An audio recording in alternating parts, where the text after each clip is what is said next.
Witchcraft has long been a fascinating yet controversial topic, spreading through societies with both intrigue and terror. Throughout history, humanity has grappled with the concept of evil, often personifying it through supernatural forces to explain misfortunes and societal woes. Witchcraft and demonology are two such manifestations that have left persisting marks in the collective human psyche.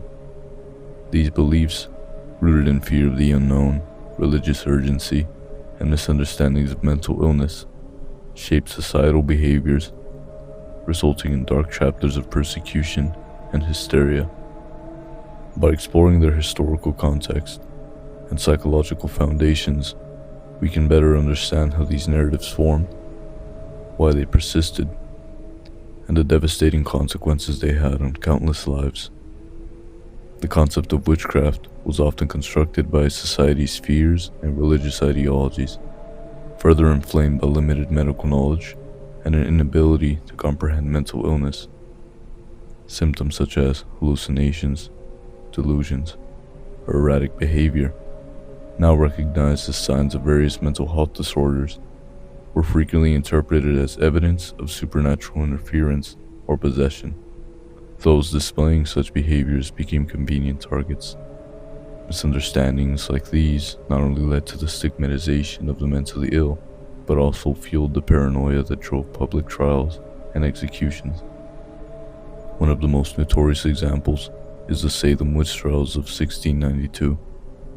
In colonial America, Puritan communities were deep in intense religious emotion, with rigid social norms and a deep-seated fear of the devil's influence. Any deviation from the prescribed moral code could be seen as proof of witchcraft.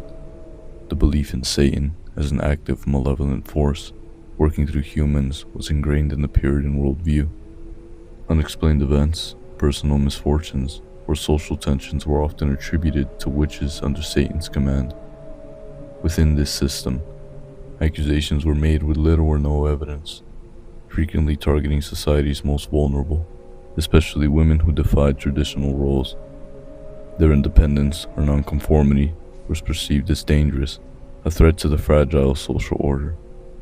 An intense commitment to religion combined with political control only made the situation worse. In times of social upheaval or economic stress, communities often sought scapegoats to explain their suffering. Witchcraft accusations served to reinforce conformity and obedience, manipulated by leaders to eliminate rivals or instill fear. Once accused, redemption was nearly impossible. The intertwining of religion, law, and societal expectations ensured that trials were often an inevitable conclusion. As history progressed into the medieval period, the Christianization of Europe reshaped ideas regarding demons and witchcraft. The New Testament presented Satan as humanity's ultimate adversary, a tempter, deceiver, and corrupter. The medieval church capitalized on these narratives, solidifying its authority through the fear of demonic forces. Theologians like Thomas Aquinas legitimized demonology as an academic study, categorizing demons and describing their influence. This intellectual framework justified societal fears and reinforced the persecution of those suspected of consorting with the devil. One of the most influential texts of this era was the Malleus Maleficarum, published in 1487 by German inquisitors Heinrich Kramer and Jacob Sprenger. It became a comprehensive guide on how to identify, prosecute, and punish witches, directly linking witchcraft to demonic powers. The Malleus portrayed witches not just as heretics, but as active participants in Satan's rebellion against God, presenting them as existential threats to the Christian world. Its influence was profound, legitimizing witch hunts across Europe and the American colonies, and promoting brutal methods of interrogation and punishment. The Malleus Maleficarum also promoted a deeply misogynistic worldview. Kramer and Sprenger insisted that women were more susceptible to witchcraft due to their supposed moral and intellectual weakness.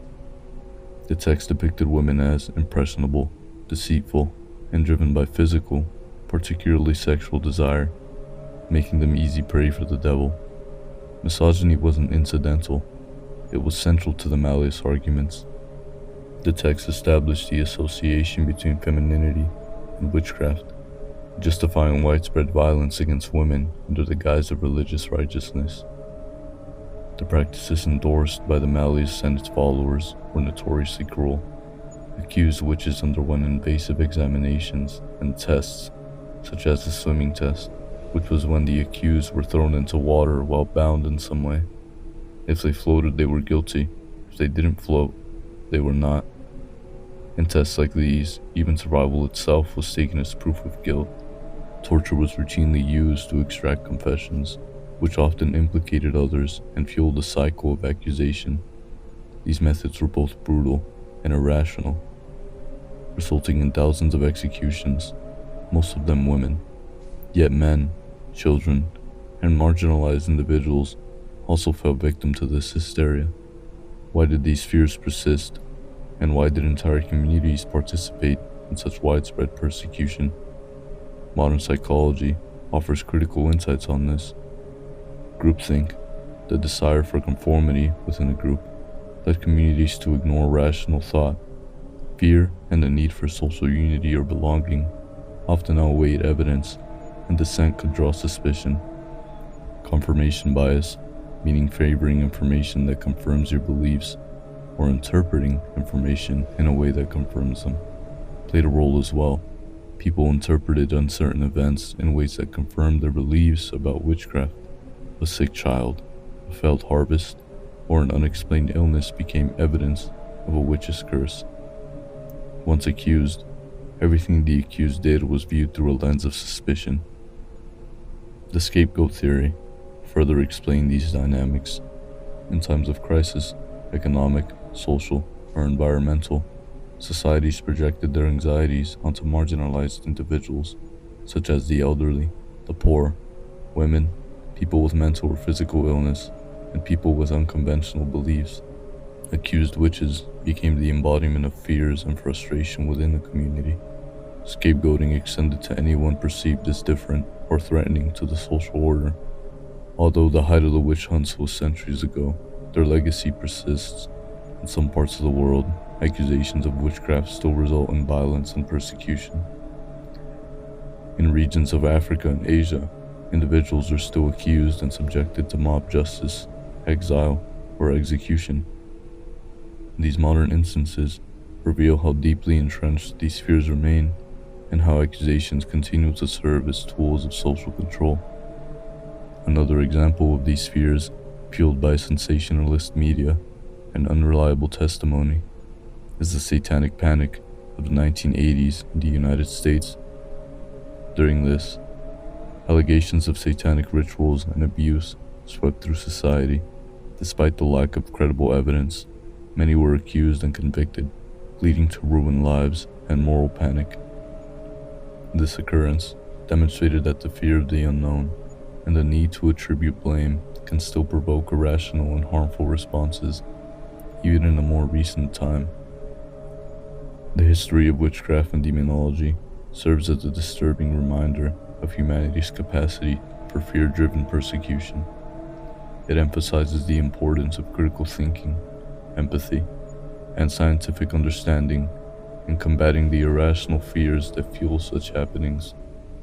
Examining these historical events through a psychological lens offers a deeper understanding of how social, cultural, and psychological factors intertwine to shape human behavior.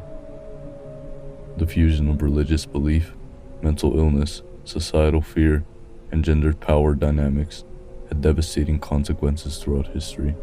Witch hunts were not isolated incidents, but systemic responses to deep-seated fears, manipulated by those in power and worsened by ignorance. Innocent blood was spilled in the name of maintaining social order, religious purity, and communal safety. It's haunting to reflect on these dark chapters, times when fear and superstition triumphed over reason and empathy, and it prompts us to ask, are we truly far removed from this today, or could something similar happen again? Has it already happened in new forms, under different names? Will it continue to happen until the blood on our hands is our own? in a tragic end for all. Understanding these parts of history and the psychological forces behind them offers us a chance to break this cycle. It reminds us that attentiveness, compassion, and a commitment to the truth are essential to prevent the horrors of the past from repeating themselves.